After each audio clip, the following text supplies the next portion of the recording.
Hi, I'm Dee Salmin and I'm a presenter at Triple J. I present The Hook Up, which is a podcast all about love, sex, dating, and relationships. And this guy here is my partner. Hey, I'm Darcy Moore. I'm Dee's partner, and I am also the president of the AFL Players Association and the captain of the Collingwood Footy Club. And we're here to answer some questions from Teach Us Consent about gender expectations. When did you first notice that boys and girls were supposed to act differently? It's a great question. I think the first thing that comes to mind is when I was in primary school, I used to do dancing.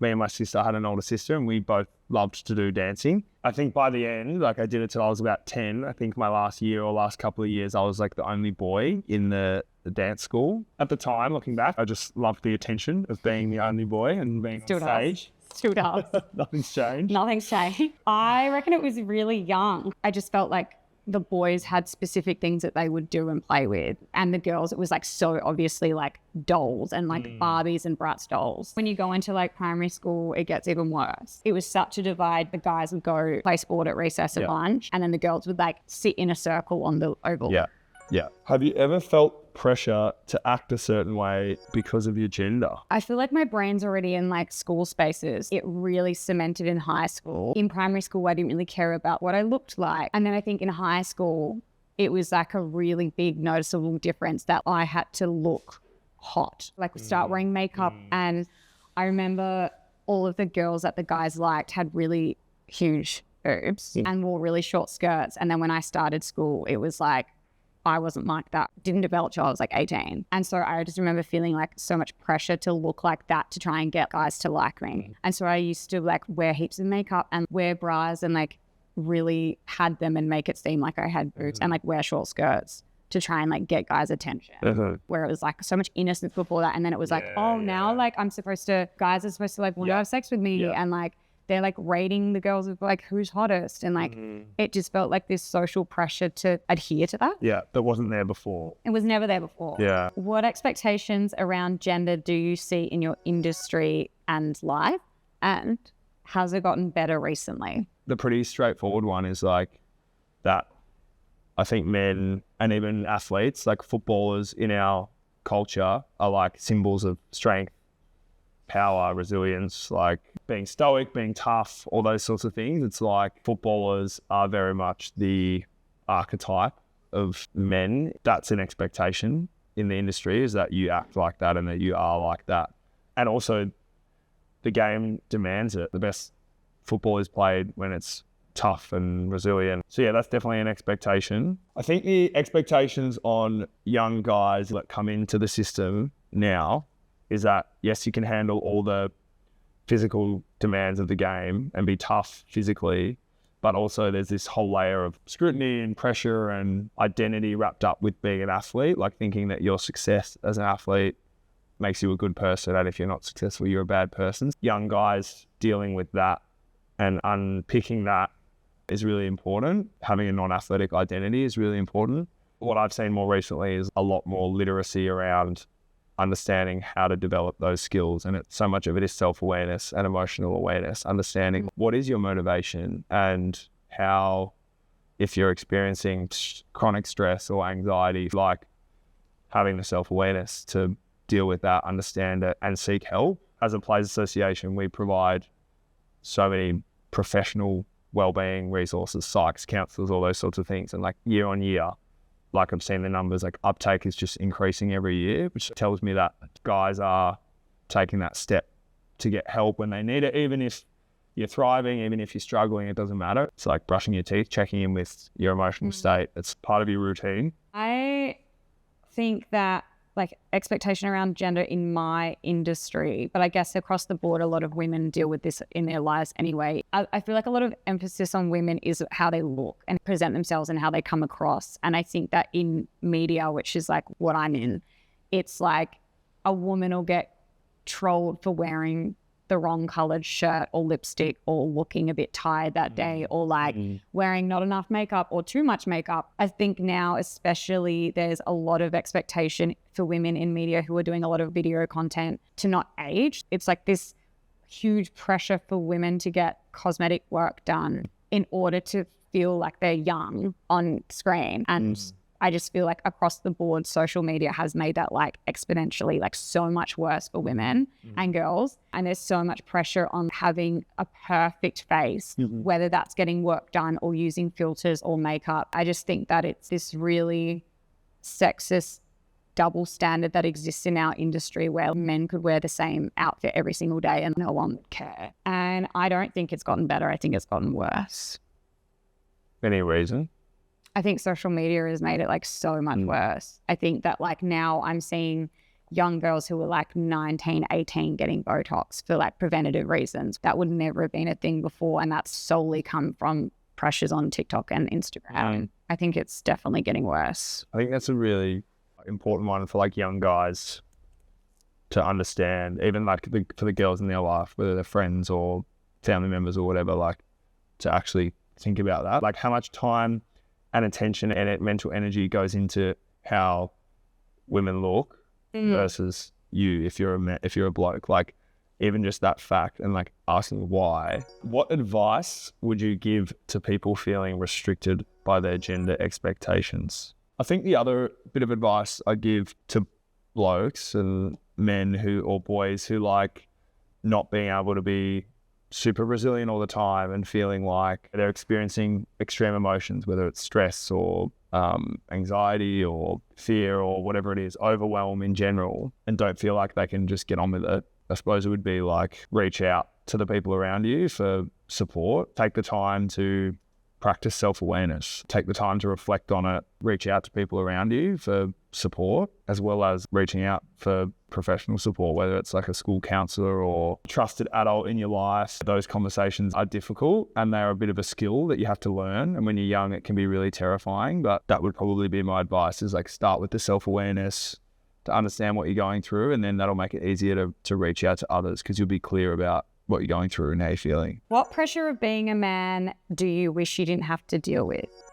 Pressure of being a man, wish I didn't have to deal with. I suppose one thing for me is probably like, because I'm in the position I'm in, like I'm the captain of an AFL team and I'm interested in other things. Like I love to read, I love to study, I'm a bit of a nerd. He loves musical theatres. I love music, film, theatre and the arts and all that sort of stuff. I am constantly like being told by people that I'm so different and I'm so unusual and I'm so wacky and alternative. And I don't actually feel that way. Like I feel pretty normal, and like lots of the men in my life that I'm close friends with like are very similar to me. I think in football world, in sports world, it's seen as like a bit novel, which probably like reinforces to me like there is a bit of a box that we put blokes in with what they can be interested in or what they can do. And obviously there's been a lot of research done into like the man box and the sort of traits and how like limited guys feel. So I suppose I wish I didn't have to answer those questions all the time about being so different, because like honestly I don't feel that different. And like also when we started dating, I was just like, what the is going on?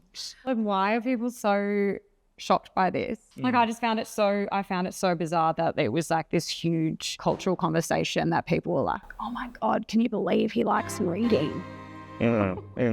But yeah, I guess that talks to like that pressure and stereotype of being a footballer in the box thing. Like, it's taken me a while to like unlearn, I think, the pressure that I have put on guys in the past and the expectation in dating of like being the leader, being the instigator of the dates and like trying to like put all of the effort in, and like even in sex and that kind of thing, like the pressure of like having to like perform and to be like smooth and that kind of thing. I think it's something that I've had to like really challenge my preconceived ideas of men in that space. And I think like doing my job at the Hookup has really helped, because we hear from so many guys who talk about that pressure and like don't feel like they have the same space that women can sometimes have to be able to just focus on pleasure. It's like they really feel that pressure to perform. And I know that a lot of girls in my life have spoken about that before, being like, he didn't get it up, or like he didn't make a move. And I think like this pressure to make a move is like very gendered for men.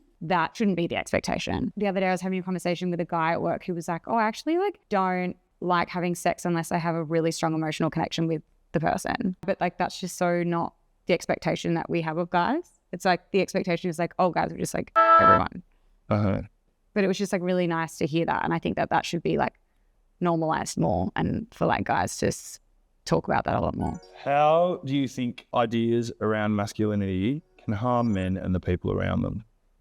Actually, this is kind of linked to what I was saying before. I think that expectation to have sex and to like, I think if we're taking it back to high school, especially, like it was guys wanted to just get laid and they would be like in group chats talking about all the girls that they'd hooked up with. And I think that that is like harmful, not only to them, but also like harmful to the girls and women that they're sleeping with, because they then see women and girls as like conquests. And it's like, it almost takes like the humanness out of the interaction. It's like less about like, oh, you've met this person and you're like vibing and let's see what comes about from this. It's more about like, I don't care who it is, like I'm getting laid tonight. And like, I think that that can become really dangerous and harmful for like the girl on the receiving end. Mm-hmm. That's how sexual assault occurs. And like, that's how women feel pressured to not be able to say no. And I think that's a huge harm that comes, like that's the gender expectation for guys.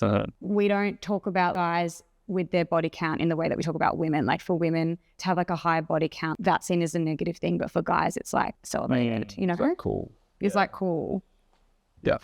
And I think that's harmful for everyone involved. I think the obvious one that comes to mind is the male loneliness epidemic that's happening pretty much all around the world, or at least in Western countries, as well as the suicide numbers dominated by men in Australia who are committing suicide at a higher rate than women. So that obviously tells us something about there's something going on for men, which means they can't reach out for help or they don't have the support systems. That's clearly harmful. And I think all of these things we've spoken about, the stereotypes or rigid ideas of what it is to be a man, or not accepting help or asking for help when you need it, or understanding yourself, self-awareness, like that's clearly contributing to these terrible numbers. And then what you said as well, like it harms women because of the domestic violence numbers and the sexual assault numbers. It is as a result of this culture of like blokes feel these pressures to act in certain ways. It's not serving guys, and it's clearly harming women profoundly. So it's like, it's pretty obvious to see those harms when you step back and think about it.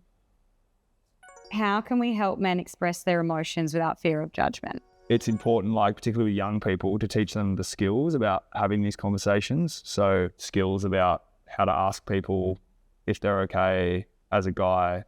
You don't learn that really when you're growing up. It's something you have to learn as an adult on the fly. So I think like breaking it down, helping guys to ask each other how they're feeling in friendship, and learning self-awareness skills. Yeah, I think it starts with that. It's like understand your own emotions and how you're feeling makes it a lot easier to connect with others and share that with others. I think like adult men role modeling this is important. It's like helps to destigmatize it a little bit. I reckon that's a huge part. What does being a good mate or role model mean to you? I have such incredible like female friends, and like even at the slightest inconvenient, like we'll call each other and talk through it and every single detail about my life. And I will never ever feel alone in that. I just feel so supported. I feel like I have such a strong community, even if they live on like the other side of the world. But I feel like that is really hard for guys. And I feel like guys don't have that sense of friendship in the way that like women do. What do you think? Yeah, I think, yeah, you're definitely right. There's like definitely a common experience with blokes where like they'll sit around a table with a beer watching the footy or the horse racing and not actually talk to each other properly and sit there for 2 hours and then leave. And so I definitely think that's a pretty common experience, which means, yeah, male friendships aren't stereotypically always that like nourishing and in that way where like you're connecting and like sharing what's going well for you, how are you struggling, that sort of thing. I think that's definitely a trend, something that happens. So being a good mate is like not running away from those conversations, facing up to it. You got to be pretty brave sometimes, but like checking in with your mates, or like even building your friends up. Like I think Australian guys, I don't know if I feel like it's an Australian thing, but it's like we bond over, it's just what happens. Like you do it at the footy club. It's like you bond over hanging shit on each other, like taking the piss out of each other. Like that's it. You have a laugh over that. And have banter, and that's like a great way that guys connect. But when it's only that, we forget to actually build up the people around us, celebrate their success. If someone's doing a great job or absolutely nailed it or whatever it is in their life, celebrate that. Any sort of milestone that like happens to me, like I'll literally like open the door, my friends will be there with flowers. Do you know what I mean? Like, I feel like we always celebrate each other's wins. We know every detail of each other's lives and we care so much. We're like, oh my God, did you get the job? I feel like, guys, you're not rocking up to your friend's house with a flower. Yeah. Or even like telling your mates when you've done something well or when you've, it's probably like not generally like not normalized. And I think the other thing that's super important with understanding this stuff is like guys having friends who are women is just so important, particularly from a young age. It's so important to understand the things that women face and the sort of female experience. Understanding that through your friendships is so valuable. Some of my closest friends and oldest friends are women. I grew up with 3 older sisters. So like that's just been normal for me my whole life. And like if guys are missing out on that, then that's harming them. If guys aren't sure about acting like this or I don't know what to do here, I think having friends that are women that you trust and that you can go to is a powerful force. Yeah. I mean, it's honestly the biggest green flag. It was really obvious when we started dating. That's a wrap. That's a wrap. We did it. Thank you, Teachers Consent, for the really thoughtful and very deep questions. These are important conversations that need to be had all around the country, so at all ages. So thanks for having us. Thank you. And see you next time.